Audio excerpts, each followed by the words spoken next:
महापुरुष थे।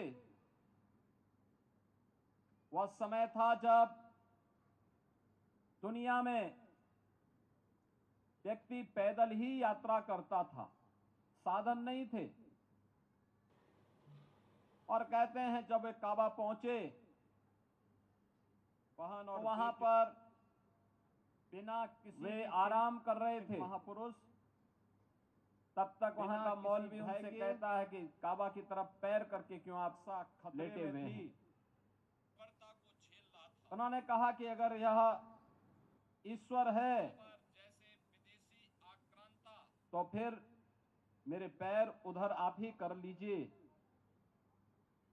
जहां ईश्वर न हो, और कुछ और है तो मुझे कुछ कहना ही नहीं।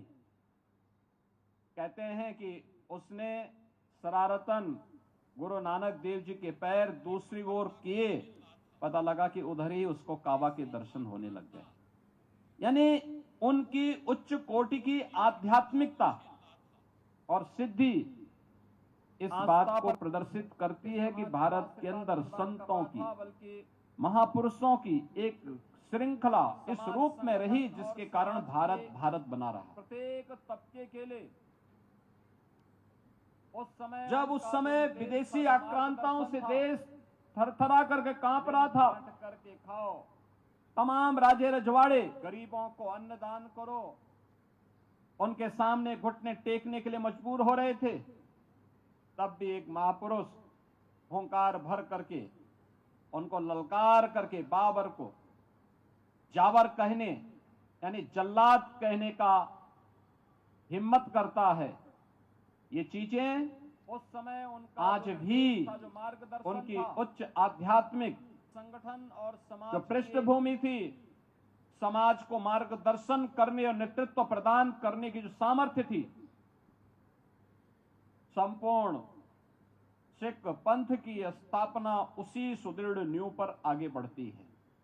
और वह तेज पुंज के रूप में हमें 10वें गुरु गोविंद सिंह जी महाराज की तेज और ओज के रूप में देखने को मिलता है।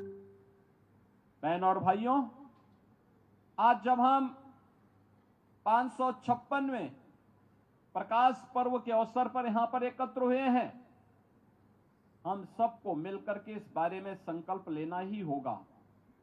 गुरु नानक देव जी ने जाति पाति के भेद को समाप्त किया था। गुरु नानक देव जी ने मिल बांट करके समाज के संगठन को मजबूती प्रदान करने की प्रेरणा दी थी। ऐसे कौन से कारण हैं कि हम जब देखते हैं पंजाब में तराई के क्षेत्र में अपने, वहां पर भी हमारे कुछ सिख बंधु धर्मांतरण करते हुए दिखाई दे रहे हैं।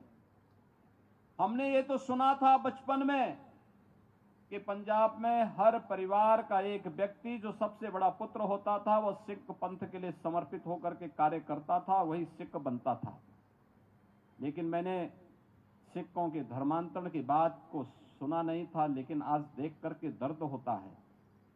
हमें सख्ती से इस प्रकार की दुष्प्रवृत्ति को रोकना होगा। दूसरा, अगर कहीं कोई खामी है उसके परिमार्जन के लिए अपने आप को तैयार करना पड़ेगा। याद